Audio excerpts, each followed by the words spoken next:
Hey, Doug. Well, Hi. see you. We're a bit bummed that you can't join in person, of course, but we're very happy to have you join us virtually at the House of Beautiful Business. Where are you in New York? Is this your home? No, this is my office in my little town of Hastings on Hudson, New York. I left the city in I don't know, when I had a child. I left the city. I figured if we were going to move into such a digital environment, I wanted her at least to be able to see trees and grass and have some connection to nature rather than just the streets of New York. That's perfect. Yeah. You recently released a book called Team Human. Is also an initiative of yours, a collective of kindreds. You have a podcast series called Team Human. So there it is. Yeah. Um, Find the others. Yeah. exactly. So let me ask you this. What in particular do you like so much about humans that you find them worth protecting? I mean, is Team Human still the right team to be on these days? Well, if you're a human, it's hard to not be on Team Human. I mean, I can't I can't bring myself to enthusiastically promote the annihilation of our species. Um, we've all done bad things, but I think that there's something special about humans that makes our project worth pursuing. I mean, and yeah, I'll admit part of that is because I am a human, you know. So there's some self-interest in that I want to keep going. I want my daughter to live out her natural life. So there's selfishness in it. But I mean, the idea for Team Human came up. I was on a panel with a transhumanist who thought that human beings should accept our inevitable extinction and pass the evolutionary torch to our silicon successors and just do that gracefully and thankfully. And I made this long, passionate argument for humans that we deserve to be here and humans are special and humans can sustain paradox and engage with weirdness. And there's this sort of liminal space between one person and another that we don't fully understand and that we're worth keeping around. And he said, "Oh, Rushkoff, you're just saying that because you're human," right? Like it was some form of hubris. And that's when I said, fine, I'm on Team Human. And I meant it almost facetiously at the time, like I'm going to fight for Team Human. But then the more I thought about it, the more I started to understand that being human is a team sport, that we are a collective organism. We're not individual, however much the last Renaissance and the 13 and 1400s may have convinced us that we're individual beings. We are part of a collective organism. And to the extent that we can realize that, we're going to increase not just our fun in our lives, but our chances of survival.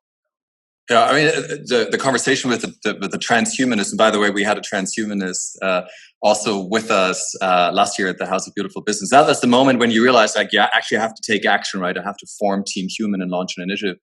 What are some other moments that made you feel like, besides your biased view of being human yourself, but can you talk a little bit about moments of humanity for you, like in your everyday life or with friends or loved ones? Like, how do you experience humanity in its best ways in your life, or the particular moments, or even every day? How does it sort of express? How does humanity express itself to you? I mean, right now, because maybe like a lot of people, I'm so overwhelmed by technology and pinging and all this assault on my attention. I experience myself as so kind of decalibrated is really the word I would use. In other words, sort of thrown off balance intentionally by the technologies of BJ Fogg and Stanford University employing, slot machines and behavioral economics to throw me off balance in order to get me to click impulsively on things that my main experience of humanity is in contrast to that. So for me, it's really small. It's walking down the streets of New York and making eye contact with another person and having that moment of secret conspiracy with that person of like, well, you're not on your device. I'm not on my device. Look at all the crazy people around us. I found you. You know, it was that same feeling I used to have if I went to an all-night rave, and then the next day walking in the street, I see a young woman who was at that party, and it's not like we want to have sex now or something, but it's just, oh, you were there, I was there, we both know, I saw you, you saw me, cool. Um, like we're part of the secret, like they're part of the secret club of people who are awake while everybody else turned into zombies. So that kind of moment, or in my class, you know, I teach at the City University of New York, so I'm teaching working class kids about, you know, media and technology and culture, and so many of the classes that they're in are about the utilitarian value. You know, how is this class going to make you more useful to industrial capitalism? How will you get your job? And my class, it's like we close the door. There's 90 students in there. But we close the door, and then let's talk. And the it's not like I'm Mr. Cool Teacher or something. In some ways, it's the opposite because I'm just me and I'm 3 times their age and all that. But it creates this weird family-like atmosphere of, okay, here we are in this room and we're doing something else. We're going to learn for the sake of learning. We're just going to figure out what's going on in our world, and treat this class like the luxury that it is. We have 3 hours a week to sit here and try to figure out the world before it figures us out. You know, so things like that. I mean, and then the obvious ones, you know, being with my wife, being with my daughter. But for me, it's as accessible as any other willing person. If you make eye contact with them for about 4 seconds, or like 3 breaths is all you need. 3 breaths worth of eye contact with another person recalibrates your nervous system, fires your mirror neurons, lets the oxytocin go through your bloodstream, and enhances your immune system. So, you know, whenever those, I know, and now I'm talking about the actual metrics of.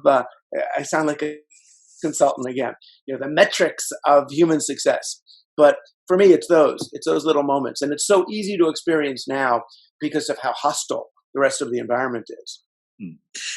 So you've been covering technology since Present Shock and throwing rocks at Google buses and thought about 20 years before that, yeah. For a while, right? I mean, Siberia, media virus, yeah, 1989, 1990. That's right. So, and it seems to me that the conversation is changing, right? I think the societies have woken up to the potential threat of exponential technology, right? Kind of undermining our autonomy, our agency, you know, the focus on utilitarian value that you mentioned and optimization. Do you see that as well? I mean, do you see that there is an actual shift in our thinking about technology? Do you see a big tech, you know, under more scrutiny and losing legitimacy compared to, you know, 5 years ago? Yeah, I mean, I do. I think people are waking up in one way or another to what the academics call the political economy of media. You know, they woke up to it about television, you know, years ago when, oh, there are these 3 networks and there's all this money going into them, and so the stuff that we see on the news is going to be filtered to promote the same kinds of companies. So, you know, we started to understand that the news was going to be kind of pro-war and because they're owned by the same companies. And the internet, to many of us, and rightly, seemed like a way of breaking that down. You know, from the late 80s, early 90s, it looked like the internet was going to be the sort of bottom-up force that took down these giant media empires. And you know, Google and Facebook and MySpace were these little guys, you know, college kids, you know, eating away like piranhas at the giant white sharks of industry. But now they became the giant white sharks themselves. So people are understanding that when they're in Facebook or on Google, that they are on a corporate platform that is there to extract their data and change their behavior. And even if they don't understand the specifics of it, they're starting to understand the feeling of it. What does it feel like to, you know, have something that you thought was private, that you may have even talked about in a phone call, just show up as an ad in your news feed? And people don't fully understand, no, it's not that they listen to your phone call, it's that they know more about you than you know about yourself. It's that they're using data points of everything else you do to figure out things. And when people have that and they're confronted by the way the machine has rendered their most private, sacred inner self in this weird, robotic outer self, it made them go, huh. When in America we feel ourselves racing towards authoritarian fascism, and everyone sees it happening. Even the people that are voting for it are uncomfortable that they're voting for it, but they're still voting for it because they know they're being convinced by these technologies that, that a democratic governance is too dangerous for us. So we should try something else. It's uncomfortable. So they're thinking, well, wait a minute. How do we find traction? How do we restore some sense of autonomy and free will, and how do we even create the kind of time and space we need to make an active choice rather than some kind of passive reaction to what's happening? So yeah, they're waking up to that. So that's really kind of like mustering our own forces and raising our awareness as consumers or citizens. But let's talk about the big tech platforms specifically. Let's single out Facebook, right? Because there's just why not? Because they're singling out coverage right now, right? And so Zuckerberg is on this charm offensive and is obviously very eager. It's hard for him because he's not a charming person. It's hard. It's hard. Very hard for him. He's with the public, right? So he did the free speech in Georgetown, and he's out there much more often than I think he used to. So, like, what is your expectation towards Facebook? What should he do? How should they change to address some of the concerns that you raised? Should were I Mark Zuckerberg, I would turn Facebook into a public utility. Why not? There's really no good reason why not. And your investors will have to deal with that. And utilities are like, in America, they're like the electric company, or for a while the phone company, things that are ubiquitous and pretty much everybody uses. And let Facebook be the sort of nation's phone book, like this, a phone book, a communication platform. It could do all these things that it does, but it wouldn't have to be driven by surveillance capitalism. It wouldn't have to be driven by making money off extracting our data and controlling our behavior. The second best thing he could do is stop selling data, make it no longer, go back to just advertising. It was fine. It was making billions of dollars as an advertising company. That would have been fine. Or do what Twitter just did. And if Facebook did what Twitter did, and so said, banning political advertising, right? Right. We're not going to take any money for political advertising. It would change everything really fast. What people don't realize is that, the Russians and the Trumpians and the destabilizers, they didn't hack Facebook's technology. They hacked Facebook's business plan.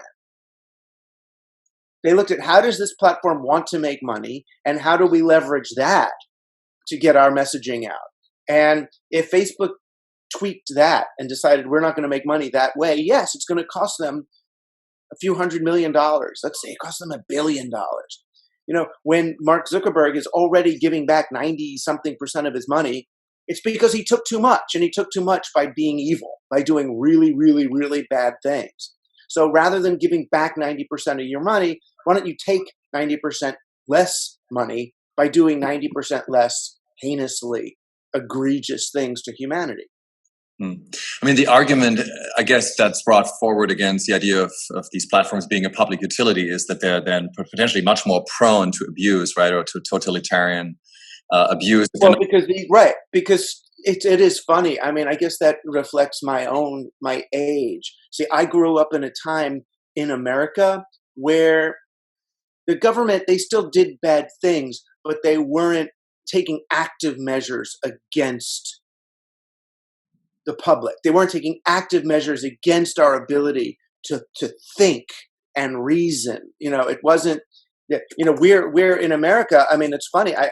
I used to worry when Trump got elected that we could become like a Berlusconi kind of country.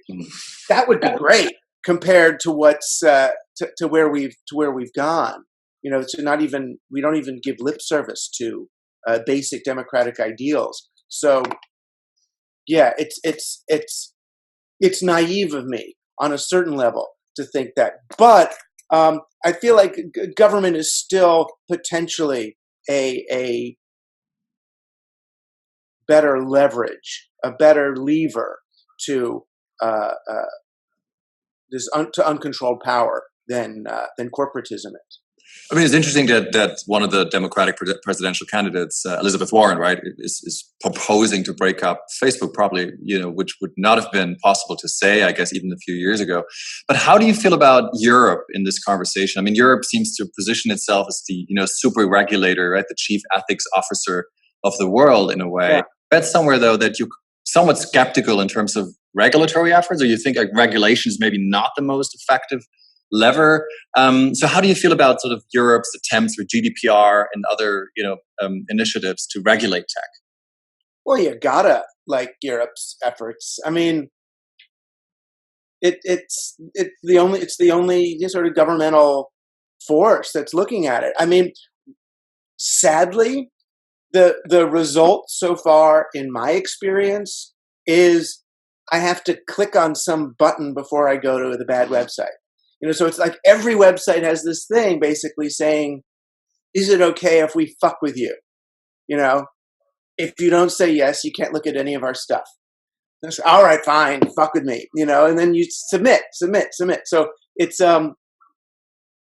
in practice, it's more, I'm just agreeing to be abused, which I don't like. But I do like that at least they're thinking about it, that someone is considering this and doing something for it. So yeah, I mean, I know I understand the issue, but I also think that regulation is a smarter approach than breaking it up. When I think about breaking up Facebook into 100 little Facebooks, I just think of the Sorcerer's Apprentice and each little broom growing then into a big broom and then coming after Mickey Mouse. So it's death by 1,000 pinpricks instead of by one stake in the heart. That at least when Facebook is all in one place, we can kind of regulate it and control it as opposed to all this stuff. And regulation is hard. Regulation is an ongoing effort. It's like, yeah, there's professional regulators looking at activity and judging, going back and forth, but that's life. Life keeps going. You can't just say, oh, we broke it up, now we're done. No, let's, in an ongoing way, we have to look at how do we measure and modify, the impact of technology on our lives. I think one of the problems also is this clash between market society on steroids, right, in algorithmic marketplaces, and then some kind of form of alternative. Maybe that is socialism. I want to read a quote from Karl Polanyi that he wrote in 1944 in The Great Transformation. He said, he wrote, "To allow the market mechanism to be the sole director of the fate of human beings and their natural environment, indeed even of the amount and use of purchasing power, would result in the demolition of society." And that was in 1944. And I'm sort of wondering, are we witnessing, in your opinion, the final days of the market society? I mean, is it sort of, are we near the collapse of the market society, or the opposite? Well, we're either near the collapse of the, I'm not even using the mic I thought I was using. That's okay. I'm using my internal mic. I have a beautiful... Oh, you sound great, and you record fine, so long as... All right, so I don't need to... You don't care. The mic looks good, though. Yeah. Oh, so it's pretty. All right. Let me. It has this radio. How does it sound better? Actually, it sounded better beforehand. Really? Yeah. Go back to the. All right. The computer recording. I think it's better. Let me see. Hold on. Yeah. All right. Built in. Yeah. Because it was just using this. Yeah, much better. Wow. All right. So we'll pretend I'm using this. Exactly. This is great. That's pure. This is great. This is great. This is pure cyber deception. Yeah, I mean, one way or another, the market system that we're living with is ending, right? So either the market system is ending us, or we're going to end the market system. But either way, we're going to see it. We're going to see it change in our lifetimes, which is interesting. And even the hedge fund type manager people I speak to agree. So they're diversifying their assets out of these instruments of financialization and into like giant parcels of land and pork bellies and things. They're buying stuff of the world because they're suspecting, not with all their money, but 20-30% of their money they're putting into reality, because they understand that the derivatives of derivatives of derivatives that they've purchased are going to die. What capitalism did, and not that many people are talking about it, but the real problem with capitalism is that it got increasingly abstracted by digital technology. So, in 2013, the New York Stock Exchange was purchased by its own derivatives exchange. And people don't quite understand what that means. So a derivative is just an abstraction of a stock. And a stock is an abstraction of the marketplace. And the marketplace is an abstraction of the real human, exchange of goods and services. So the market, which was already an abstraction of reality, was purchased by its own abstraction, right? By these derivative instruments, because derivative instruments are so much a bigger part of the economy than real instruments. So when you have successive layers of abstraction, eventually it's nothing. And reality that we're living in can't keep up with the needs of these abstracted, algorithmic derivative instruments. They're just, financialization is really always about gaming the system. Oh, you need money to interact, you need money to transact. I'll lend you the money to transact and you give me some interest. Oh, you need to be lending money to those people? I'll lend you the money you need to lend them. Oh, and I'll lend you fake money that's actually an abstraction of something else. So each new level of financial manager or a financier games the system beneath them, until you've got this giant game of multi-billions, trillions of dollars, depending on a tiny little economy of just people trying to eat. And it doesn't work anymore. So it broke. It finally broke. And now we're going to see if we stay addicted to it, as Greta tells us, the planet goes, or if we can break through, it must go.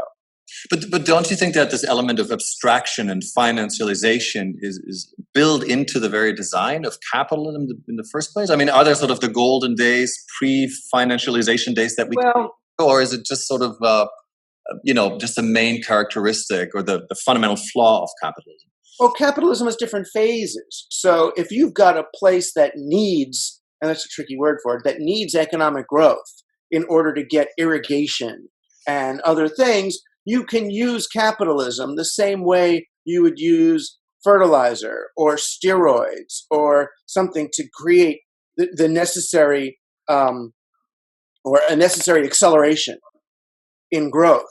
But as everyone from Adam Smith to John Stuart Mill argued, capital is part of a larger equation.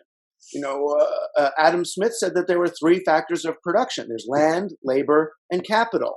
So the land is the place where it takes place, or the ground that you're growing the food in. The labor is the farmer or the worker, and capital is the investment. And all three are equally important to the system. And right now, because we're in a digital economy that really only recognizes the power of the capitalists are the only ones with a seat at the table. You have the founder of the company and 5 VC guys.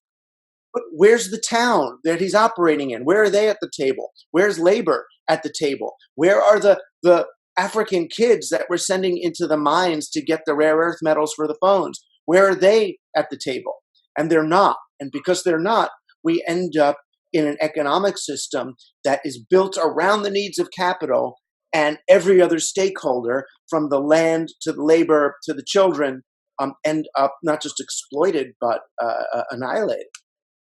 So more inclusive systems, maybe a return of social maternalism, stronger governments. Those are also some ideas of our next speaker, Sir Paul Collier, the economist. I do wonder, though, before I let you go, Doug, if there's one point of contention where the two of you might disagree. So Sir Paul Collier, in his book, The Future of Capitalism, is saying that actually we need very strong national identities. We've lost this idea of anchoring ourselves in national identity, and we shouldn't basically retreat this conversation or leave it just to the extreme fringes, because we need it as a stabilizer.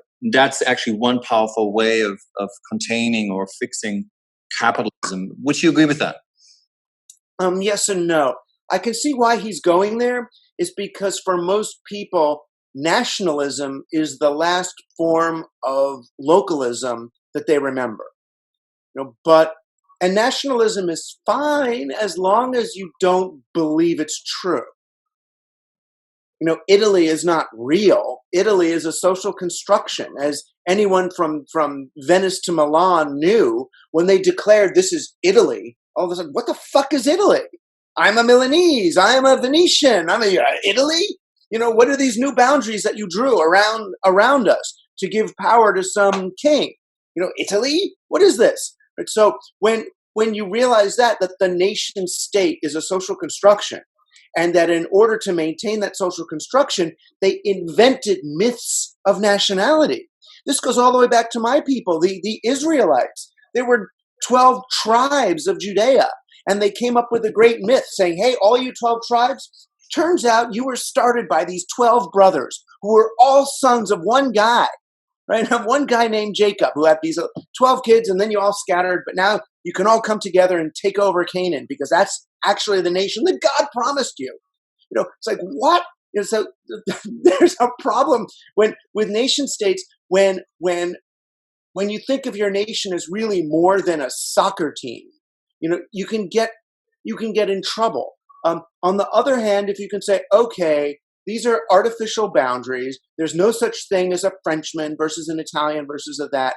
But we found that as a trading block, the nation is a convenient sized entity for, creating currencies, local currencies for nation states. It's sort of a good size for a currency. It's a good size for a banking system or a social safety net. So use that regionally, but remember that the nation is something that we, that we construct, not that we make. I still think that if we are in a renaissance, which I believe we are, then we're not going to hearken back to the nation state, which was invented in the last renaissance. But what we do, as in all renaissances, is we retrieve the entities that were repressed the last time out.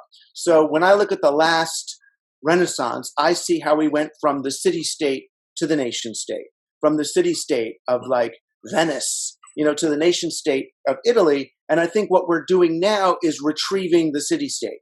When you look at things like climate change and all, it's way easier right now for cities to argue for sort of climate action in ways that nation states are having a hard time doing. In America, certainly, New York, San Francisco, LA, Chicago, all these cities are saying, fuck you, Mr. Trump, we're going to do climate change anyway. So it seems like the city-state is a more nimble and humanely organized structure than the nation-state, which is based in political abstraction. Gosh, we'd love to continue the conversation, but I think we're running out of time. But I wanted to give you an opportunity, as you're facing, virtually at least, hundreds of residents of the House of Beautiful Business who all share this idea that you can make business more human. And, the question is always, for many of them are founders, entrepreneurs, but also artists, managers. What can they do to make business more human? The question is always like, what do you do on Monday? What do you do in your next, in your next work day? So what specifically do you think we all can do to make business more human? I mean, by definition, your business is more human if it's owned by the people in it. If you're working a job as an employee of a company that's owned by shareholders who are somewhere else, it's relatively impossible to be a beautiful business. It just is, because you're literally working for the man, and the whole idea of employment where you punch the clock and work these hours and then go home, that is repression by definition. It was invented in the Renaissance when small businesses were made illegal and replaced with chartered monopolies, which said that only certain people can be in this industry. And that's when people had to close their own companies and walk to the cities and sell their time. That's when they put the clock on the tower in the small town to make it look fair, even though we all became basically indentured servants. So the path toward beautiful, humane, human business is for workers to own the businesses that they work in, for every business to become a platform cooperative in one way or another, rather than moving towards platform monopoly. And when you're owned by the people who work in the company, all of a sudden, they don't want the company to do nasty things because they live in the environment where the company operates. You don't want the company to pollute because your children are drinking that water. You don't want to exploit the people in the town because your children are going to school with those children. So if you can be a stakeholder and a part owner of the company in which you're working, then it will necessarily become beautiful. Doug, thank you very much for joining us. Thank you. Be beautiful.